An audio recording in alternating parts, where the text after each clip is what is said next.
Minęły wieki, zmieniły się miasta, zmieniły się granice, zmienił się język, którym opisujemy zbrodnie, ale w księgach wójtowskich Wielkopolski wciąż powracają te same słowa: grzech, kara, przykład, ogień. W XVII i XVIII wieku prawo nie pytało, dlaczego ktoś coś zrobił. Pytało tylko, czy zrobił i ile razy. Były czyny pospolite, były zbrodnie krwawe i były takie sprawy, o których pisarz wolał zapisać jak najmniej. Nie dlatego, że były rzadkie, dlatego, że były wstydliwe. W tym świecie za niektóre występki wystarczała grzywna, za inne pręgierz.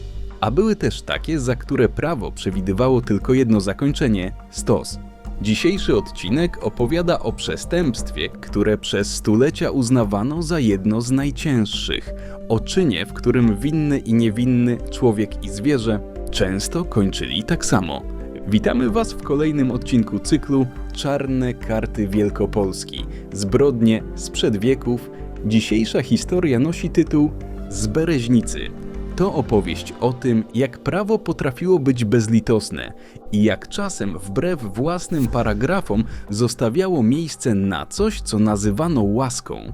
Na pierwszy rzut oka z ksiąg wójtowskich XVII i XVIII wieku wyłania się świat pełen przestępstw, zbrodni i po prostu zabobonów. Jest to świat, w którym podstawowe dobra, takie jak jedzenie czy ubranie, czyniły ludzi zamożnymi, a za nawet najdrobniejsze przestępstwa groziła surowa kara. Pamiętajmy jednak, że wszystkie odcinki tej serii powstawały na bazie konkretnych zapisów z akt sądowych, co samo w sobie wypacza nieco obraz tego świata. Przestępczość na pewno była wtedy dużo większa niż współcześnie, chociażby dlatego, że nie było zorganizowanego aparatu ścigania, nie istniała policja i właściwie jeżeli nie udało się kogoś złapać na gorącym uczynku, to mógł się czuć względnie bezpieczny. Z drugiej jednak strony większość ludzi żyła spokojnie i uczciwie, tak samo jak współcześnie. To właśnie ta niewydolność systemu ścigania sprawiała, że samo prawo było wtedy dużo bardziej surowe niż obecnie. Najczęściej występującymi przestępstwami w dawnych księgach są oczywiście kradzieże, zdarzają się też morderstwa, pobicia czy pomówienia. Niekiedy trafia się proces o czary. Dziś jednak nie będziemy się zajmować sprawami z żadnej z tych kategorii. Dziś opowiemy Wam o przestępstwie, które budziło wstręt i odrazę przez całe wieki. O przestępstwie, za które groziła kara śmierci w najokrutniejszej postaci. O przestępstwie, które praktycznie zniknęło z współczesnego kodeksu karnego. Dziś opowiem Wam o zoofilii. W różnych kulturach podejście do zoofilii było różne, ale nie to jest przedmiotem tego materiału. Dla naszych potrzeb wystarczy, że powiemy, że wraz z przyjściem chrześcijaństwa zoofilia była uznawana za coraz większe zło i co za tym idzie, kary za nią były coraz surowsze. W IV wieku była to jeszcze tylko pokuta, żeby już w VIII wieku zaostrzyć kurs, a w XIII prawo fryzyjskie przewidywało za tego rodzaju czyny kastrację, zakopanie żywcem lub spalenie na stosie. Co ciekawe, skazaniec sam mógł wybrać, której karze się podda. Na fali zaostrzania kar oberwało się także nieszczęsnym zwierzętom. One również zaczęły być zabijane i palone. Źródłem takiego postępowania była chęć wymazania grzechu, a także obawa o to, co się może z takiego czynu zrodzić. Pamiętajmy, że wtedy wytaczano już procesy o czary, a pomówienia, że ktoś ma na przykład własnego skrzatka na usługach, rozpatrywano na poważnie na posiedzeniach sądu. Czy w czasach nowożytnych coś się zmieniło? Ależ skąd? Najsłynniejszy kodeks cesarza Karola V Habsburga, uchwalony w 1532 roku, słynny Constitutio Criminalis Carolina, usankcjonował tylko znaną już od dawna praktykę. Przytoczę tutaj dokładnie jego zapis, artykuł 116.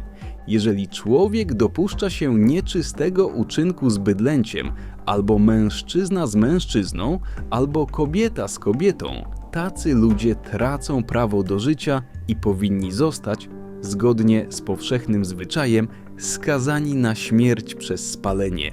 Trzeba pamiętać, że Constitutio Criminalis Carolina był podstawowym aktem prawa magdeburskiego, panującego powszechnie w miastach i miasteczkach Wielkopolski. Zapis, jak widzicie, bardzo surowy. A jaka była praktyka w Wielkopolsce? Czy zawsze zwierzę dzieliło los swojego gwałciciela? Czy podejrzani byli poddawani torturom? I w końcu, czy każdy złapany na gorącym uczynku popielił się później na stosie? No to po kolei. Zapraszam Was teraz do Wągrowca. Jest 10 marca roku 1764. Przed sądem burmistrzowskim stanął oskarżony chłopiec imieniem Mateusz. Mateusz pochodził z wsi Bukowia, a pracował we wsi Rgielsko.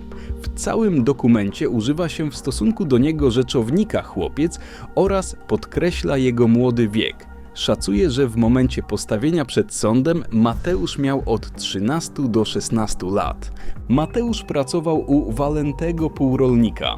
Pewnego razu, gdy jak sądził był sam, poszedł do obory, gdzie dokonał aktu seksualnego z krową. Mateusz i krowa mieli pecha. Dojrzał ich niejaki Marcin Średniak, również służący u Walentego. Chłopca schwytano i wtrącono do więzienia.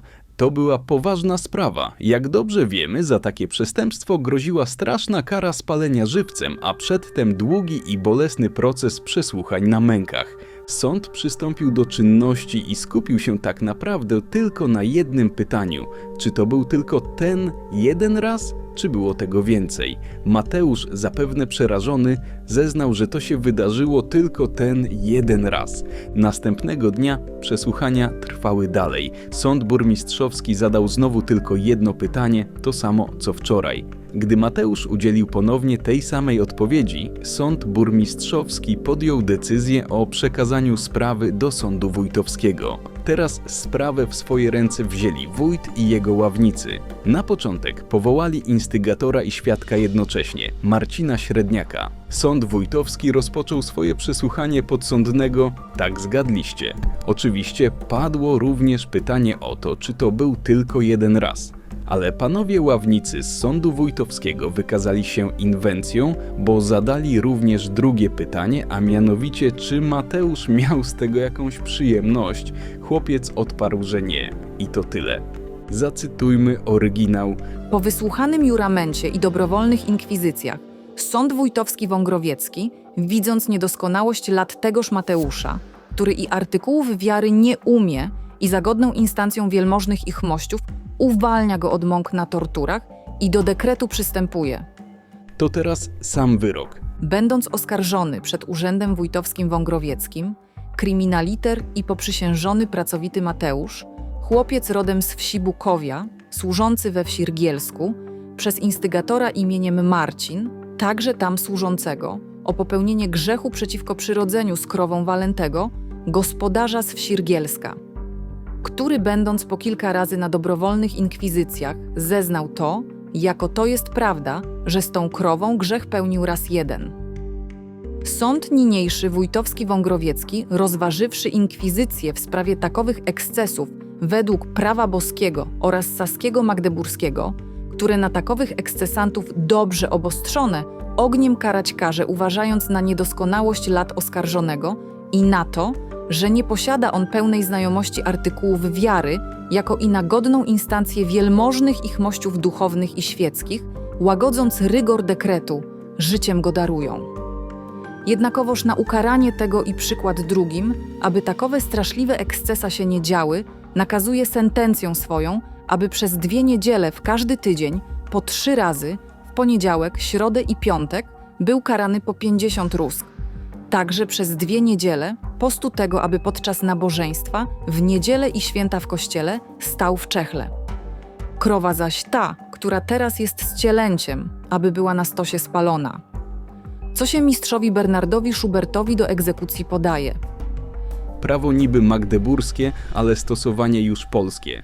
Sąd po pierwsze uchylił w stosunku do podsądnego tortury, uzasadniając taką decyzję młodym wiekiem oskarżonego i wstawiennictwem zacnych osób. Sam wyrok też jest zaskoczeniem, bo pomimo powoływania się na prawo saskie magdeburskie, które za podobne występki przewiduje karę spalenia żywcem, to znowu młody wiek oskarżonego, jednorazowy wybryk, wstawiennictwo znaczących osób i co najciekawsze, brak znajomości artykułów wiary uratowało młodego Mateusza od stosu. Mateusz tanim kosztem wykpił się od surowej odpowiedzialności za swój czyn. Co prawda skazano go na wielokrotne publiczne bicie, łącznie 300 uderzeń rozłożone na 2 tygodnie oraz na obowiązek wielokrotnego publicznego wystawiania się w kościele w stroju pokutnym jako jawny przestępca i grzesznik przed całą lokalną społecznością. Z drugiej jednak strony zachował życie. Takiego szczęścia nie miała biedna krowa, która została spalona na stosie. Z bardzo podobną sprawą i podejściem mieliśmy do czynienia w roku 1755, dnia 20 kwietnia we wsi Międzylesie. Niejaki Józef, syn Stanisława Małego, został złapany zbułaną klaczką in flagranti przez Walentego, miejscowego fornala.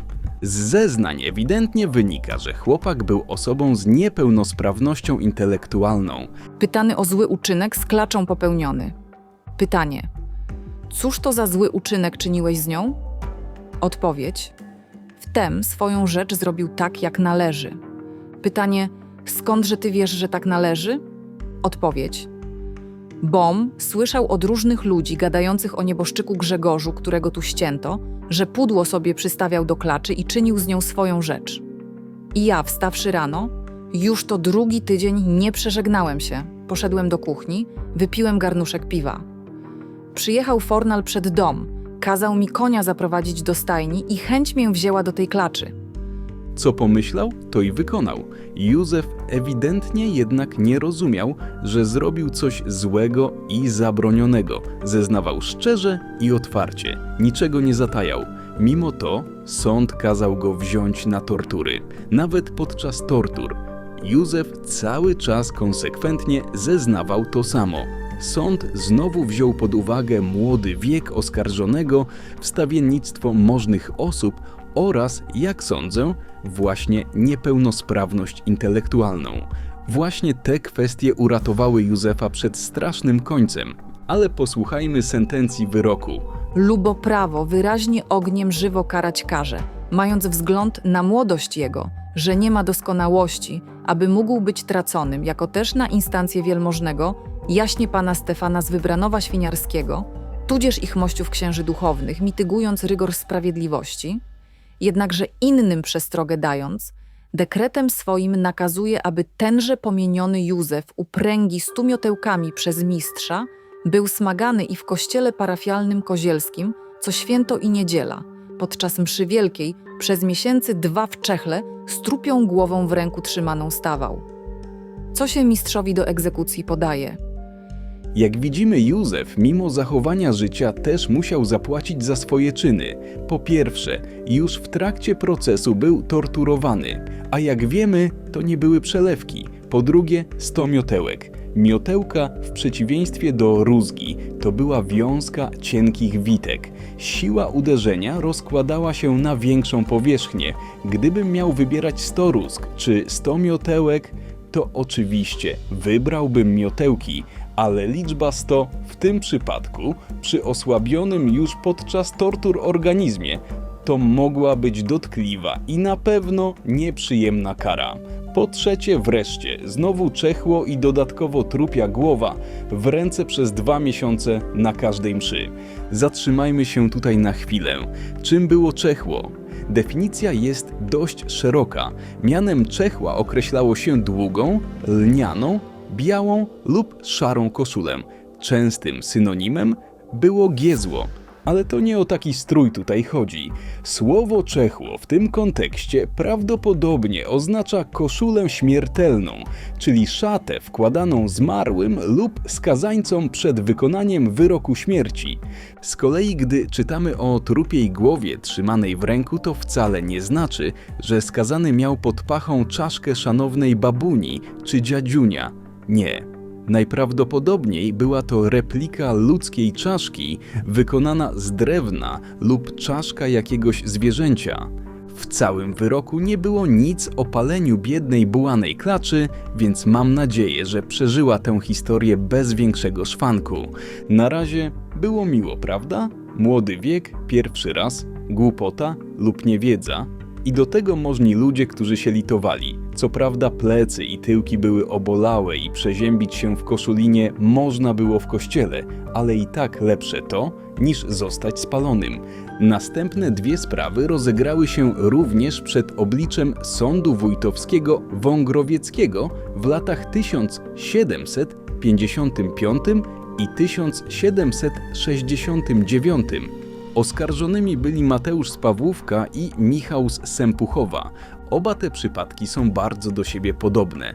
Każdy z panów zabawia się z klaczą, następuje przypadkowe dostrzeżenie przez kogoś innego ich czynów. Obaj trafiają do więzienia, tam w trakcie przesłuchań dobrowolnych przyznają się do jednorazowych ekscesów, ale gorliwie zapewniają, że to było pierwszy i jedyny raz.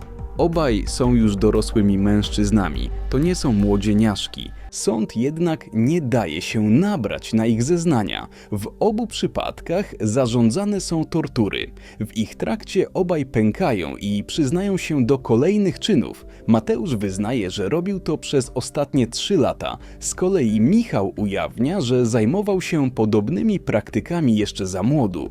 Ale znowu zdziwienie. Pomimo recydywy i jawnego mataczenia w zeznaniach obaj dostają identyczną karę. Nie spalenie żywcem. Zostają skazani na ścięcie i dopiero potem stos. Uzasadnienia tych wyroków są ciekawe. Najpierw sprawa Mateusza. Przeto sąd niniejszy wójtowski wągrowiecki, stosując się do prawa saskiego magdeburskiego, rozważywszy inkwizycje, tak dobrowolne, jako też na torturach przeprowadzone, przeciwko Mateuszowi, po uprzedniej i należytej deliberacji, uznając, iż dla ukarania takich ekscesantów i ku przestrodze drugim, aby podobne występki się nie działy i nie dochodziło do obrazy boskiej, ogniem z tym bydlęciem żywo palić karze. Dekretem swoim nakazał, aby tenże Mateusz z klaczą żywo był spalony. Lecz ponieważ zaszły godne instancje dla sądu naszego od ich mościów księży duchownych, jako też i od całego przewielebnego konwentu wągrowieckiego, sąd niniejszy, łagodząc rygor sprawiedliwości, nakazał, aby tenże Mateusz naprzód przy stosie był ścięty. Potem, aby ciało jego z tą klaczą spalone było. Co się mistrzowi do egzekucji podaje? A co z Michałem? No właściwie to samo, ale posłuchajcie sami. Sąd niniejszy wójtowski wągrowiecki, zważywszy zeznania złożone dobrowolnie, jako też na torturach przez pracowitego Michała, a najprzód odnosząc się do praw boskich, jako mówi Księga Wyjścia, rozdział 22. Maleficos non patieris vivere super terram. To jest źle żyjącym, nie daj długo żyć na świecie, jako do prawa saskiego magdeburskiego, stosując się w artykule 71 na takowych ekscesantów dobrze obostrzonego, czyniąc to z intencją, aby się na przyszłość takowe ekscesa nie działy, nakazuje urząd niniejszy wójtowski wągrowiecki, aby pomieniony delikwent, to jest pracowity Michał, najprzód był przy stosie ścięty, a potem z tąże klaczą, także znajdującą się na stosie spalony. Co się mistrzowi z miasta Łobzy, Marcinowi imieniem, przezwiskiem Hajchlowi, do egzekucji podaje. Jak widzimy, mimo okoliczności wysoce obciążających, takich jak mataczenie i recydywa, w obu przypadkach nie zastosowano najwyższego wymiaru kary. W przypadku Mateusza wstawili się za nim księża i mnisi z konwentu wągrowieckiego. Ale dlaczego? Tego nie wiemy. Przypadek Michała jest jeszcze bardziej interesujący. W zasadzie w ogóle nie uzasadniono, dlaczego Michał został tak w sumie łagodnie w stosunku do litery prawa potraktowany. Niestety już się tego nie dowiemy. Faktem jednak jest, że w całej księdze wągrowieckiej, pomimo występowania kilku przykładów zoofilii, nigdzie nie spotkałem się z wykonaniem wyroku spalenia żywcem. Praktycznie każdy wyrok przywołuje prawo saskie magdeburskie, ale najsurowszym wyrokiem, jaki był stosowany, było ścięcie Dopiero potem następowało spalenie ciał skazanych, ale zawsze były to palone martwe ciała. Wygląda na to, że ludzie w tamtych czasach jednak byli normalni i unikali niepotrzebnego okrucieństwa. Kara być musiała być surowa, bo miała spełniać rolę wychowawczą, co często się podkreśla w wydawanych wyrokach ku przestrodze. Jednak brano pod uwagę okoliczności łagodzące, dawano drugą szansę, a nawet w przypadkach nie rokujących poprawy, sąd uznawał, że szybka i w miarę bezbolesna śmierć przez ścięcie wystarczy, niezależnie co tam zapisano w paragrafach. Ogień pozostawiano jako formę oczyszczenia i pośmiertnej kary. A jak rzecz się miała w takich sytuacjach w Ostrorogu? Ale zanim o tym opowiem, kilka zdań na temat Księgi Ostrorowskiej. Żegnamy się już z Ostrorogiem na dobre. Opisana w tym odcinku sprawa jest niestety ostatnią z Księgi Wójtowskiej Ostrorowskiej. Bardzo żałuję, ale po prostu skończył mi się materiał. Do Ostroroga podchodzę z olbrzymim sentymentem, ale niestety ostatnia zachowana księga nie ma już w sobie więcej ciekawych spraw. Oczywiście jest jeszcze monografia Ostroroga autorstwa Edmunda Colliera. Edmund Collier to naprawdę niesamowita postać i gdybym kiedyś rozważał inną serię, na przykład Białe czy Chwalebne karty Wielkopolski, to od niego bym chyba w ogóle zaczął. Ale że jesteśmy na czarnych kartach, to tylko o nim napomknę. Edmund Collier napisał w 1891 roku monografię historii Ostroroga. W głównej mierze opierał się na 2 księgach burmistrzowskich, które zaginęły w trakcie II wojny światowej. Niby fajnie, bo przynajmniej coś o tych księgach wiemy. Niestety Collier zrobił z tych historii bardzo duże skróty. Na tyle, że na samodzielne historie do czarnych kart to się one nie nadają. Wróćmy więc do głównego wątku naszego odcinka. Mamy Ostroróg roku pańskiego 1628. W sierpniu tegoż roku ujawniono sprawę Piotra Stworkowa, syna Kmiecia, oskarżonego o popełnienie grzechu przeciwko przyrodzeniu z krową. Do zdarzenia doszło około 5 niedziel wcześniej, lecz sprawa przez pewien czas pozostawała nieujawniona, ponieważ wójt Henryk Willich nie miał o niej wiedzy. Dopiero po pewnym czasie chłopięta pana wójta, najprawdopodobniej chodzi tu o jego najmłodszych i stojących najniżej w hierarchii służących, przekazali mu informację o czynie, o którym usłyszeli od naocznego świadka Jakuba Wiśniewskiego, parobka wójta Ostrorowskiego, którą ten, powołany przed oblicze sądu, potwierdził. Jakub zeznał, że wracał z piwa. Po powrocie zmierzał do stajni oporządzić i nakarmić konia. Wtedy usłyszał krowę miotającą się przy korycie pod szopą. Po wejściu zobaczył Piotra leżącego na krowie i dopuszczającego się nieczystego uczynku. Uderzył go luśnią, czyli drągiem z wozu, strącając z krowy, po czym próbował zaprowadzić go do pana wójta. Piotr błagał, by sprawy nie ujawniać i dał mu 9 groszy w zamian za milczenie. Sprawa jednak została ujawniona mimo to. Później Piotr miał jeszcze na koncie próbę przekupienia ławnika Wojciecha Wilczka, aby ten w zamian za twardego talara przyczynił się do puszczenia go wolno. Na pierwszym przesłuchaniu Piotr przyznał się, twierdząc, że uczynił to tylko 1 raz oraz że wcześniej odbył spowiedź, podczas której ksiądz nałożył na niego pokutę polegającą na służbie w środy, piątki i soboty przez rok. Podczas kolejnych przesłuchań zaczął zaprzeczać, utrzymując, że jedynie chciał popełnić czyn, lecz go nie dokonał. 15 września 1628 roku sprawa została ponownie rozpatrzona przed urzędem burmistrzowskim i wójtowskim.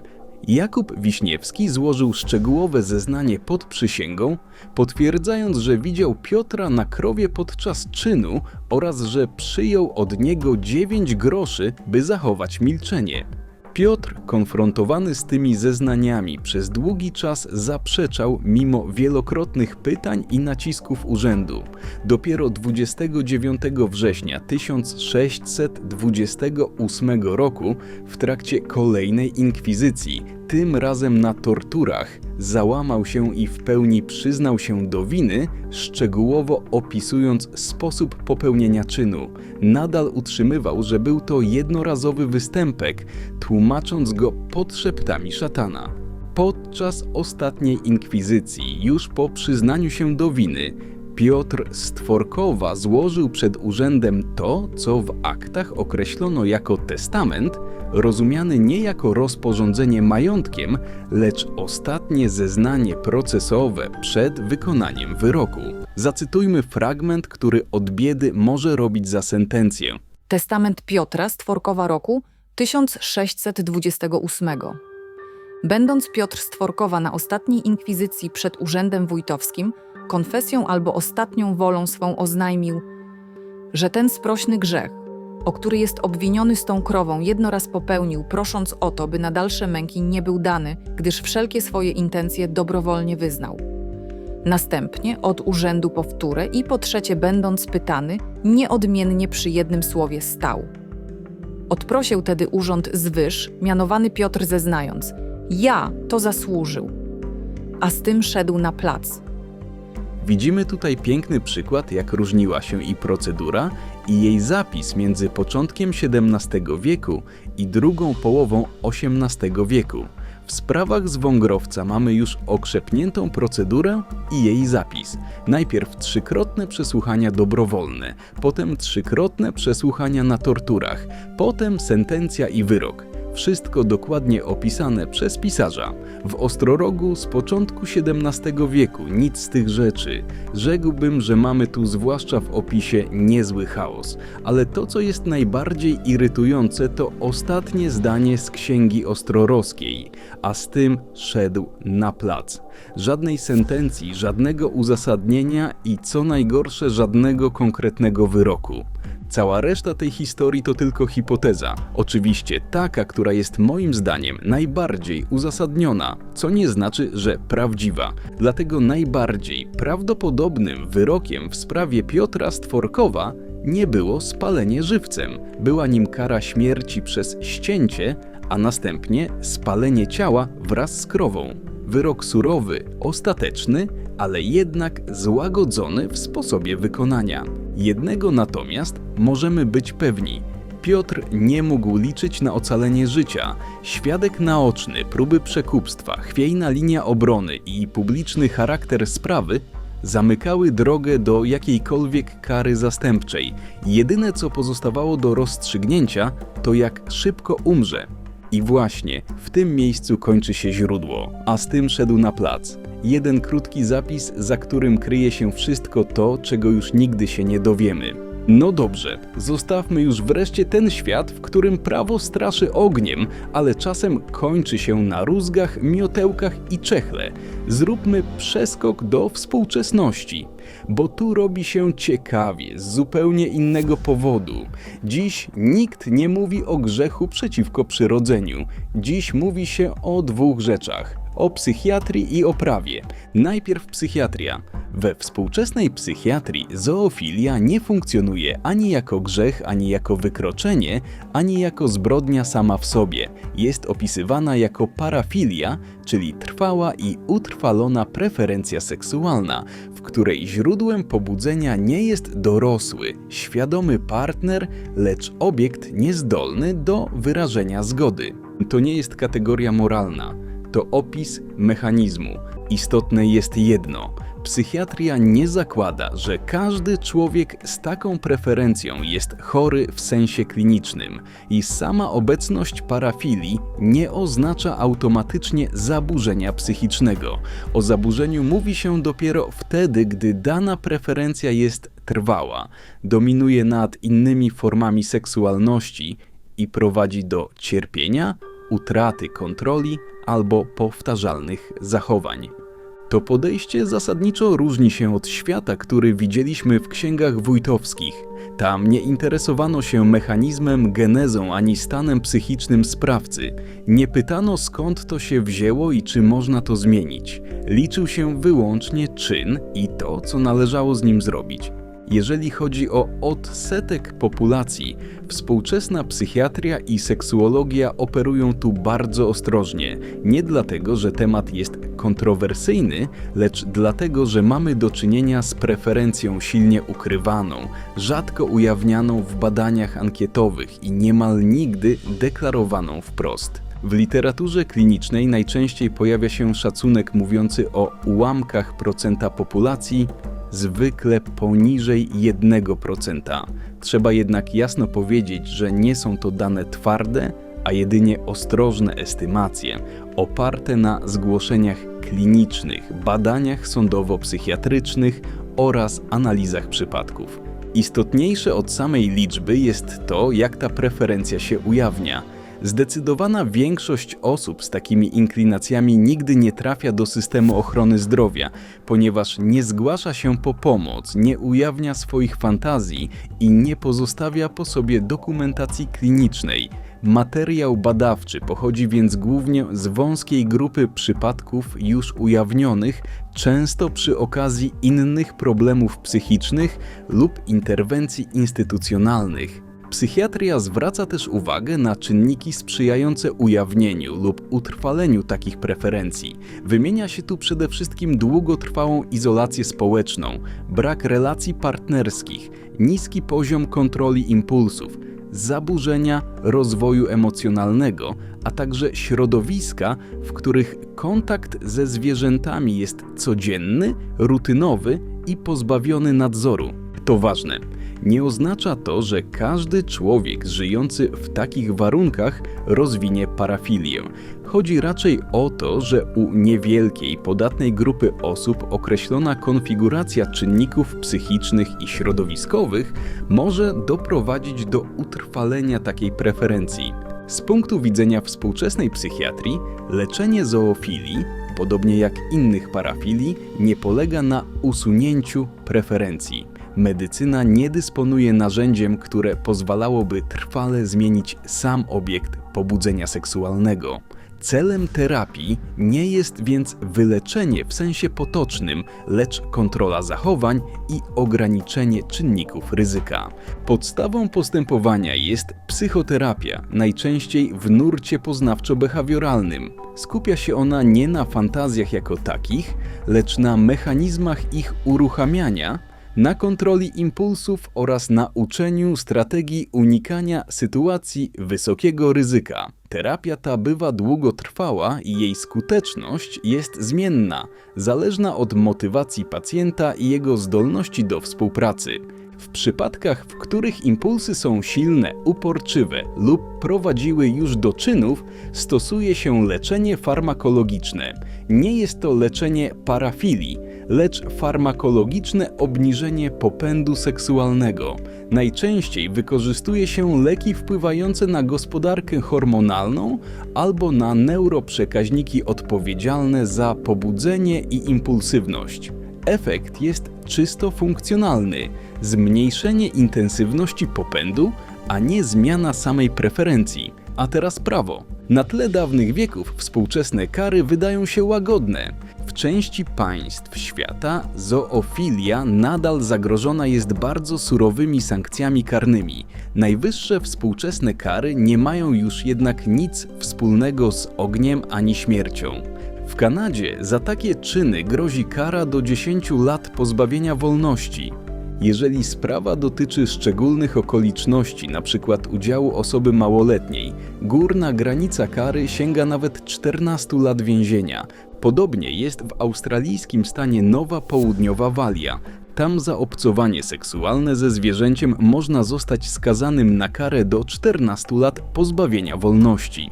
To są dziś jedne z najwyższych realnie obowiązujących sankcji na świecie. Na tym tle Europa wygląda znacznie łagodniej. W Polsce zoofilia karana jest jako forma znęcania się nad zwierzęciem. W podstawowym wymiarze grozi za to kara do 3 lat pozbawienia wolności. W przypadkach uznanych za szczególnie okrutne do 5 lat więzienia wraz z dożywotnim zakazem posiadania zwierząt. We Francji takie czyny zagrożone są karą do 3 lat pozbawienia wolności oraz grzywną sięgającą 45 000 euro. W cięższych przypadkach kara wzrasta do 4 lat więzienia i 60 000 euro grzywny. W Wielkiej Brytanii maksymalna kara wynosi 2 lata pozbawienia wolności, a skazanie wiąże się z dodatkowymi konsekwencjami prawnymi, w tym wpisem do rejestru sprawców przestępstw seksualnych. Różnice są więc znaczące, od 2 lat więzienia przez 5, 10 aż po 14 lat pozbawienia wolności. Jedno jednak jest wspólne. Nigdzie na świecie za ten czyn nie grozi już śmierć. Państwo nie pali. Państwo izoluje, ogranicza i kontroluje. I to jest zasadnicza różnica między światem dawnych ksiąg sądowych, a światem współczesnego prawa. Na dziś to wszystko. W następnym odcinku zostaniemy w Wągrowcu. Ale zamiast żądzy pojawi się interes. Zamiast grzechu rachunek strat. A zamiast jawnego przestępstwa działanie z ukrycia. Będzie to historia konfliktu, który nie rozgrywał się na placu ani w karczmie, lecz tam, gdzie najbardziej boli, przy towarze i pieniądzu. Tytuł następnego odcinka: Sabotaż. Do zobaczenia.